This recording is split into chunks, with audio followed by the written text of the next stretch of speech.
Você conhece a história dos três porquinhos? Alta filosofia em três porquinhos, gente. Você lembra do nome dos porquinhos? Cícero foi aquele que era mais preguiçoso e fez a sua casa de palha. Heitor, um pouquinho mais entendido, fez a sua casa de madeira. Muito bem, crianças. E Prático, que sabia que precisava construir algo bom, fez sua casa de tijolo, alvenaria. Muito bem. E então, o que sucedeu? Certo dia veio um lobo mau e soprou. E a casa de palha caiu. A casa de madeira caiu. E a casa de tijolo não caiu. Olha que interessante. Os porquinhos sabiam algumas verdades importantes. Eles precisavam ter refúgio. Existe mal ao redor que eles precisam se proteger. Mas só um dos porquinhos entendeu a gravidade do perigo e o preparo necessário contra esse perigo. Grava isso. Isso é importante. Só um dos porquinhos construiu uma casa com fundamentos adequados. Na última mensagem, nós vimos que o apóstolo João falou sobre a oração pelos irmãos que pecam, mas não encorajando aqueles que pecam para a morte. Nós vimos como é um texto até um pouco confuso, com muitas interpretações. E hoje nós chegamos à nossa última mensagem em 1 João, concluindo então essa epístola pela graça de Deus. E João, conforme ele está concluindo, ele quer resumir verdades que nós precisamos saber, e ele deixa um mandamento que nós precisamos obedecer. Nós precisamos saber de algumas verdades importantes para nos livrarmos de um grande perigo. Então abra sua Bíblia em 1 João 5, 18. Nós vamos até o final, verso 21. 1 João 5, 18. E lembra que no pano de fundo existiam lobos. Lobos que nem mais estavam vestidos em peles de cordeiro. Eles já saíram do meio do grupo daquela igreja para a qual João escreveu os seus leitores. E eles afirmavam que eles tinham a unção do Espírito Santo. Eles reconheciam a Deus verdadeiramente. Eles criam que Jesus veio no ministério do Espírito Santo e mandou o Espírito Santo para eles. Jesus veio por meio da água. Só que para eles, o espiritual era o que realmente importava.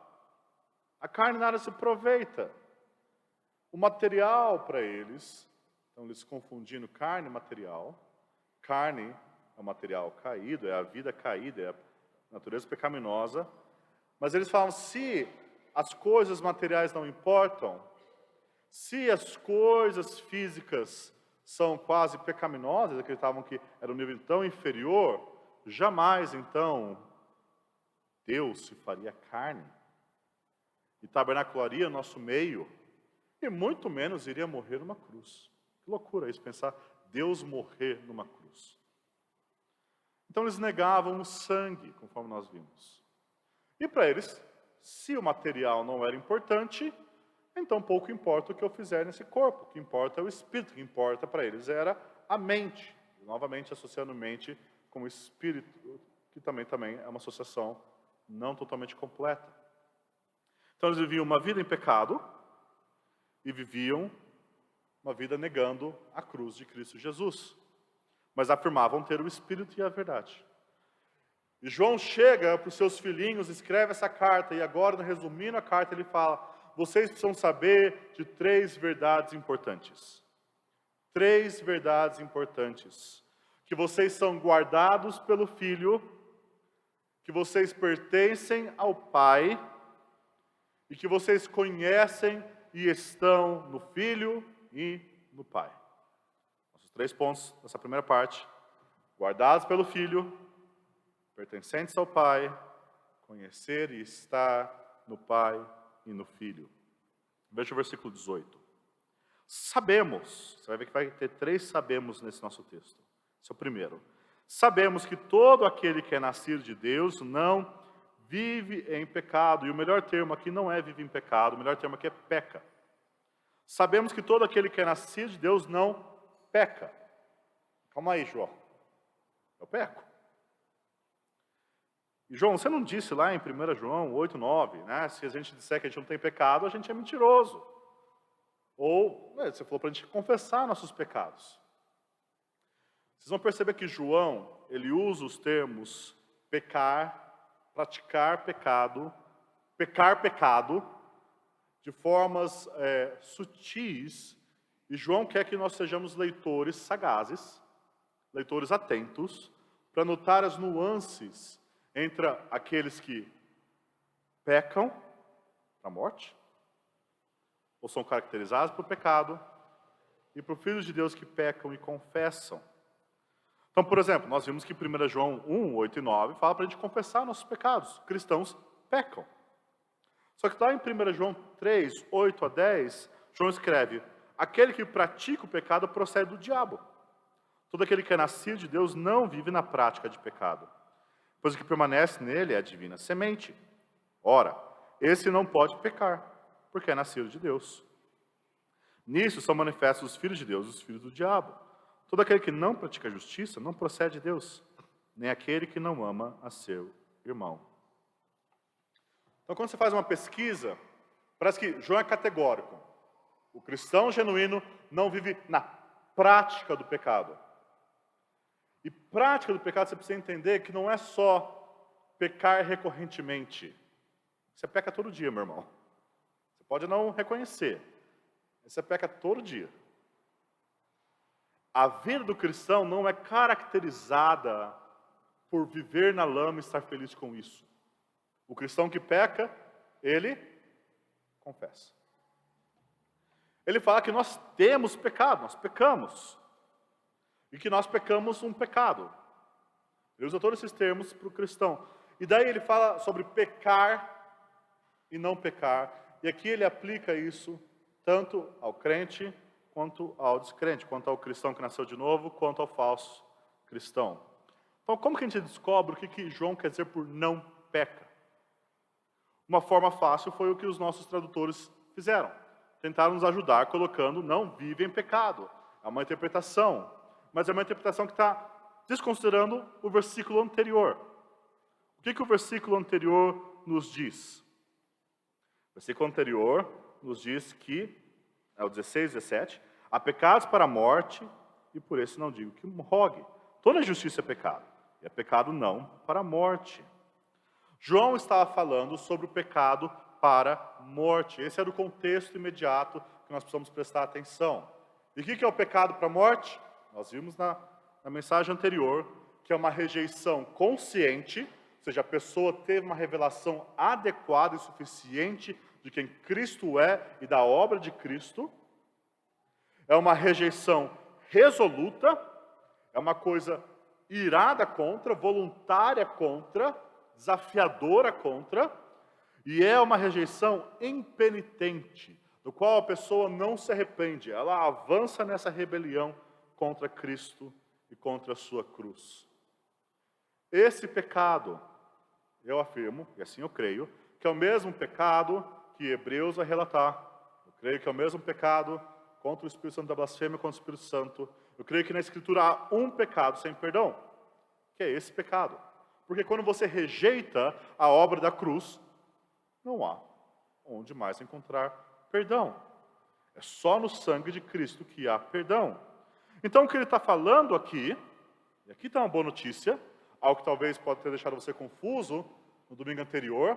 Será que um cristão genuíno que nasceu de novo pode cometer esse pecado para a morte? Resposta de João é: sabemos que todo aquele que é nascido de Deus não peca, não comete este pecado, não vai negar em absoluto Cristo e sua cruz. Isso é um grande consolo saber. Agora, por que esse cristão não vai cometer esse pecado imperdoável, esse pecado para a morte? Será que é porque o cristão tem uma fé muito forte? Será que é porque o cristão, ele se sustenta a si mesmo na fé e ele vence? Não, não é assim que o nosso versículo diz. Veja o que ele diz. Antes, aquele que nasceu de Deus o guarda. Aquele que nasceu de Deus se refere a Jesus. Jesus guarda os seus irmãos. Jesus guarda os filhos de Deus contra cometer esse pecado. Não sei se você lembra, quando Jesus estava no Getsemane, fazendo a oração, quando Jesus estava fazendo em João 17, a oração sacerdotal, a oração em prol do seu povo, ele disse: quando eu estava com eles, guardava-os no teu nome que me destes, e protegi-os, e nenhum deles se perdeu, exceto o filho da perdição, para se cumprisse a Escritura. Mas agora, vou para junto de ti, e isso falo no mundo, para que eles tenham o meu gozo completo em si mesmos. Eu lhes tenho dado a tua palavra, e o mundo os odiou, porque eles não são do mundo, como também eu não sou. Não peça que os tires do mundo, e sim que os guardes do mal. E daí, João escreve, seguindo no nosso versículo: e o maligno não lhe toca. Você lembra daquele episódio? Pedro sempre cheio de si.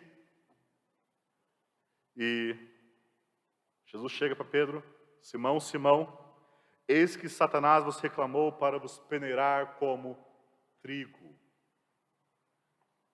Simão está achando que ele não vai negar, mas Jesus sabe que ele vai negar. Só que daí Jesus fala uma coisa maravilhosa: eu, porém, roguei por ti, para que a tua fé não desfaleça. Para pensar isso, meu amado irmão. Se você nasceu do Pai, Jesus rogou isso por você. Eu roguei por ti para que a sua fé não desfaleça. Porque sejamos sinceros, na nossa própria força, na força da nossa fé, nós não garantimos a nossa perseverança. Nossa fé, que é o tamanho de uma sementinha, tão pequena, às vezes imperceptível, dá fruto, mas não pela nossa própria força. Então, a primeira verdade que nós precisamos saber, e é encorajadora, é: Jesus rogou por você. Jesus lhe protege do maligno. E Jesus garante que você não vai perecer. Você não vai cometer o pecado para a morte. Isso para aqueles que estão verdadeiramente neles, que nasceram diante do Pai. Não necessariamente aqueles que vão à igreja. Aqueles que são regenerados. Isso leva você a confiar mais em Cristo? Talvez a confiar menos em você? Talvez a confiar menos em outras alternativas de se manter bem com Deus? E entender que é só por essa oração de Cristo que eu estou de pé. Daí João continua: sabemos que somos de Deus e que o mundo inteiro jaz no maligno. Frase forte, amados.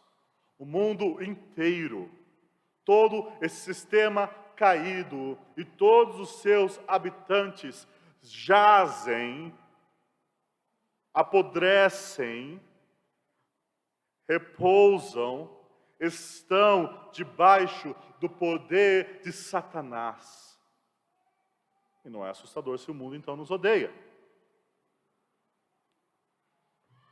Mas a boa notícia que João relata na sua epístola, vez após vez, é que através da fé, aqueles que creem têm vencido o maligno, têm vencido os falsos profetas, têm vencido o mundo.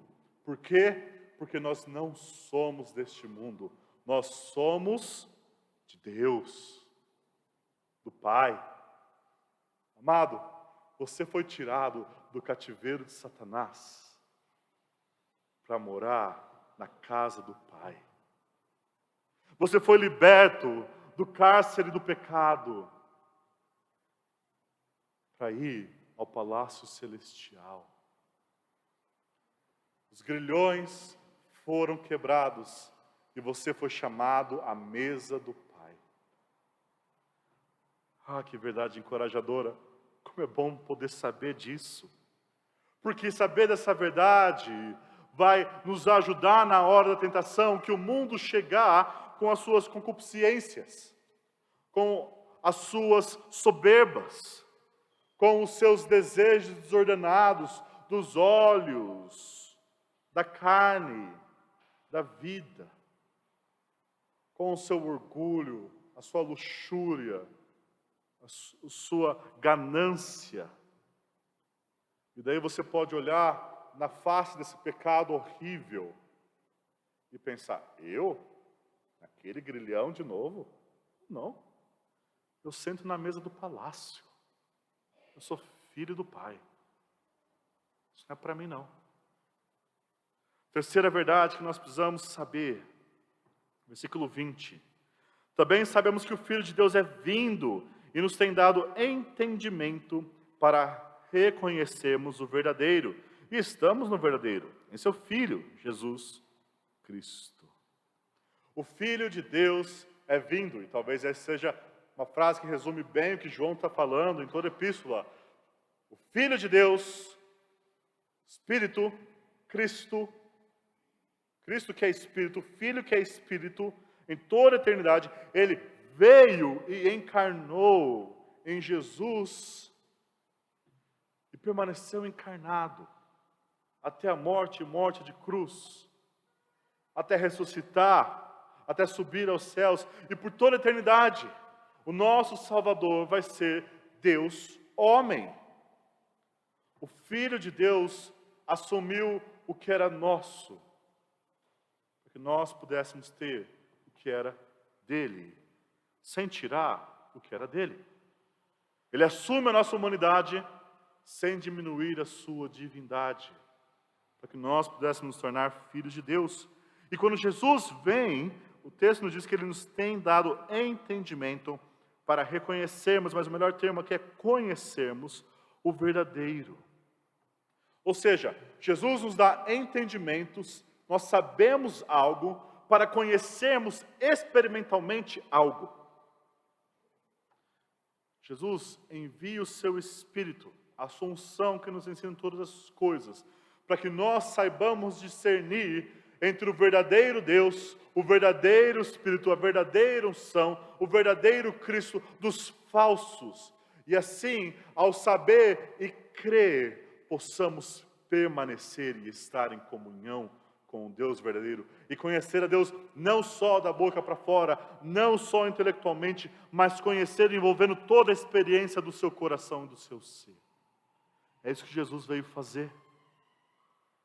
E nós estamos no verdadeiro, em seu Filho, Jesus Cristo. Nós estamos em Deus, nós estamos no Pai por estarmos no Filho, e estamos no Filho por estarmos no Pai. E quando recebemos a Cristo, pelo Espírito, recebemos também o Pai. O Deus Trino, por meio do Espírito, vem habitar em você e você habita nele. Essa é uma realidade nova espiritual, amados.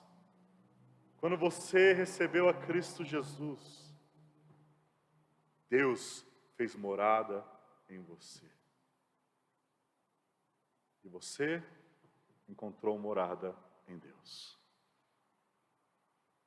Essa é uma verdade encorajadora. Essa é uma verdade para a gente saber. Saber que Deus é conosco. É dizer com a mulher de Cantares: eu sou do meu amado e ele é meu. E esse relacionamento profundo, espiritual, com o Deus Trino, ter o Pai, para pensar o que significa isso, você tem o Pai, você tem o Filho, você tem o Espírito. O que nos falta então? Nada. O Espírito vem e abre nossos olhos antes cegos para ver a glória do nosso Pai revelada no Filho. Ah, que verdades boas para nós sabermos. E então João chega no ápice da sua epístola, no clímax cristológico da carta, sabendo essas três verdades, ele chega no finalzinho do versículo 20 e diz: este, Jesus, é o verdadeiro Deus e a vida eterna. Este, o termo que veio anteriormente, exatamente anterior, Jesus Cristo, Filho de Deus, e vida eterna é o Filho. Este verdadeiro é o verdadeiro Deus e a vida eterna. Para pensar, amados, o Verbo se fez carne. O Verbo que andou é o verdadeiro Deus. E a vida perambulou nessas trevas nossas. Amados, era o próprio Deus encarnado no ventre de Maria. A vida eterna, a própria vida eterna, foi dada à luz. Era o próprio Deus humilde na manjedoura. E a própria vida sustentava esse universo com o seu balbuciar. Era o próprio Deus compassivo que andava em nossa terra curando os enfermos. E a própria vida que ressuscitava os mortos. Era o próprio Deus eterno que morria na cruz. E a própria vida que foi tragada momentaneamente pela morte. É o próprio Deus vivo que ressuscita ao terceiro dia. E a própria vida que voltará para julgar vivos e mortos no dia do juízo. Jesus Cristo, amados, este que nós proclamamos, este que nós cremos, é o verdadeiro Deus e a vida eterna. Então, se isso é verdade, João traz a nosso mandamento, a nossa exortação. Veja o versículo 21. Filhinhos, guardai-vos dos ídolos. Confesso que, às vezes anteriores que eu li 1 João, sem parar e refletir, sempre achei esse versículo muito estranho. Como assim, ídolos? Da onde isso veio, João? E conforme você vai estudando, é de uma poesia, é de uma arte, que depois de revelar o verdadeiro Deus e o verdadeiro Cristo, ele vem até nós e fala: filhinhos, vocês têm um verdadeiro Deus, guardem-se dos falsos. Vocês têm um verdadeiro Cristo, vigiem contra os falsos. Porque as bênçãos que nós lemos, de sermos preservados pelo Filho, de estarmos em Deus, de conhecermos a Deus, de sermos do Pai, elas não tiram nossa responsabilidade de vigiar, elas capacitam e dão o fundamento e a segurança e a motivação para vigiarmos. E aqui está a doutrina reformada, que mantém o equilíbrio entre a nossa segurança da salvação, Cristo nos guarda. A perseverança dos santos, Jesus orou por nós. E como ter a certeza da salvação? A nossa responsabilidade de viver vidas que correspondem com aquele que nós cremos. Porque, amados, o Deus que você serve vai refletir no seu comportamento. Ídolos não só são coisas que as pessoas fazem exteriormente, mas são padrões e moldes que encaixam os nossos valores, as nossas crenças. Pega o Jesus da teologia da prosperidade. O Jesus que promete nesta vida, sem sofrimento, que você vai receber riquezas e saúde. Esse falso Cristo não gera uma vida piedosa, mas gera cobiça, ganância. Um falso Cristo leva a uma falsa vida cristã. E por isso nós precisamos nos guardar dos ídolos. O que o verdadeiro Cristo então gera? O que o verdadeiro Deus gera? Bom, João deu duas grandes máximas de quem Deus é na sua epístola. Primeiro, Deus é luz. Ou seja, os filhos de Deus andam na luz. Os filhos de Deus buscam a pureza. Os filhos de Deus pecam, mas confessam. Os filhos de Deus vivem em guerra contra o pecado, praticando a justiça, buscando ser mais como seu pai e como seu irmão mais velho, porque tal pai, tal filho. E a segunda grande afirmação teológica de João é que Deus é amor.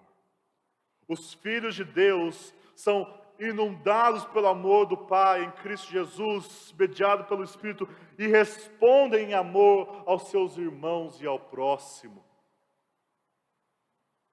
E essa, para João, são as características do Filho de Deus. Na verdade, são três. Se você pegar as três marcas, quase triunas, que João coloca das evidências da salvação, são fé, justiça e amor. Coisas objetivas, não coisas subjetivas. Para João, aqui nessa epístola, são realidades objetivas. A sua fé é no Cristo certo. Você confia e descansa no Cristo certo. E essa fé dá frutos, porque o Espírito habita em você, frutos de justiça e frutos de amor. A sua vida é caracterizada por uma busca contínua de se arrepender de seus pecados e praticar a justiça e praticar o amor. Porque essas evidências são resultado da oração de Cristo que sustenta a nossa fé. E as coisas se unem. Não só um, não só o outro. Se você tem só as evidências, sem a Cristo orando por nós, você vai ter legalismo. Você vai ter uma salvação nas suas próprias forças. Se você tem só a segurança da salvação porque Cristo rogou por nós, sem as evidências da salvação, você vai cair num cristianismo igual a eles. Pouco importa se eu peco. Mas quando nós entendemos a verdade simples, tal pai, tal filho. Se Jesus roga por você, que a sua fé não pereça, isso precisa dar frutos. Frutos verdadeiros. Pode ter fases de poucos frutos, pode ter fases de muitos frutos, pode ter fases de deserto e fases de abundância, mas frutos reais. Uma contínua busca de uma vida que se guarda dos ídolos, crê no Cristo verdadeiro, e isso resulta em fé, justiça e amor. Então, amado, eu pergunto para todos nós, quais são os falsos cristos que querem entrar pela chaminé da sua fé?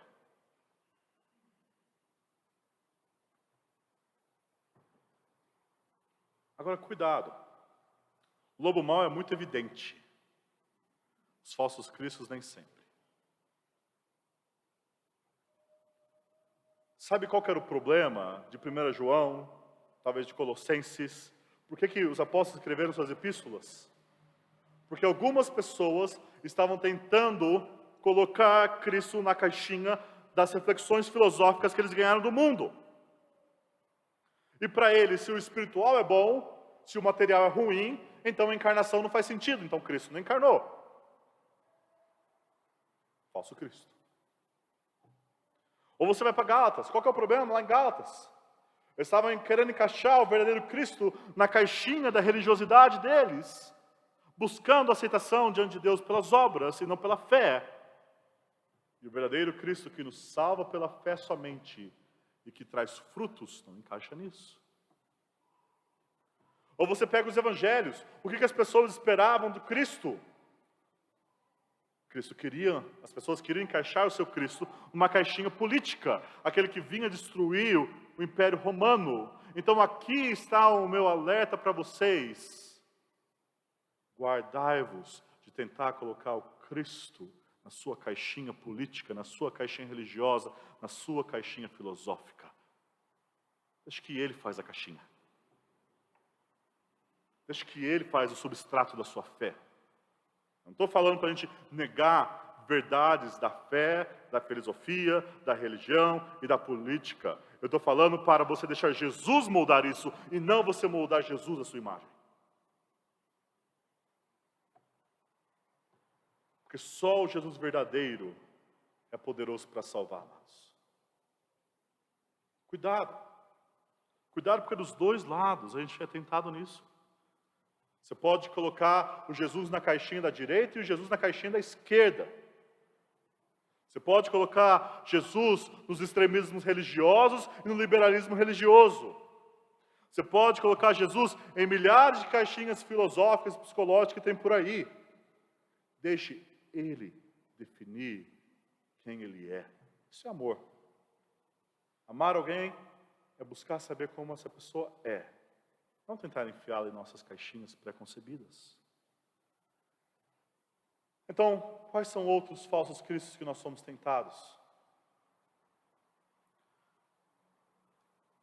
Se por um lado, amados, nossa tradição reformada tem enfatizado que Jesus veio por meio do sangue, eu volto a repetir, muitas vezes nós ignoramos que Jesus veio também por meio da água. Se muitas vezes nós enfatizamos que Jesus veio salvar, muitas vezes falamos pouco que Jesus também veio para transformar. Se acreditamos que o sangue de Cristo tem poder para purificar dos pecados, Ele também tem poder para purificar para a santidade. O sangue de Cristo tem poder para essas duas coisas. E não tenhamos um falso Cristo que só morre na cruz para perdoar a gente, mas não para transformar a gente em filhos do Pai. Amados, Cristos genéricos não salvam. Cristos genéricos não transformam. Só o verdadeiro Cristo vai nos fazer levar vidas de amor e pureza, porque Ele é amor e Ele é puro. Então quero desafiar você, igreja, a lembrar da história dos 3 porquinhos. Como está a sua cristologia? Como está o seu estudo da doutrina de Cristo? Palha? Madeira ou tijolo? O lobo vai vir. Os falsos ensinos vão vir. E o alerta é: guardai-vos dos lobos. E mesmo que você já tenha uma boa cristologia de alvenaria, forte e firme, cuidado. O lobo ainda tenta entrar pela chaminé. Então se prepara. Põe fogo. Põe fogo nesse coração. Põe fogo nessa chaminé, nessa fogueira, nessa lareira, para que nós possamos ser incendiados por uma visão do Cristo glorioso e verdadeiro. E assim, amados, se sabemos que somos guardados pelo Filho, então não brinquemos com as falsas mensagens do maligno. Se pertencemos ao Pai, então não brinquemos com as tentações do mundo. Se conhecemos e estamos no verdadeiro Deus, no Pai e no Filho, então jamais demos nossos ouvidos aos ídolos. Amados, guardai-vos dos ídolos, guardai-vos dos falsos deuses, guardai-vos dos falsos cristos. Vamos orar.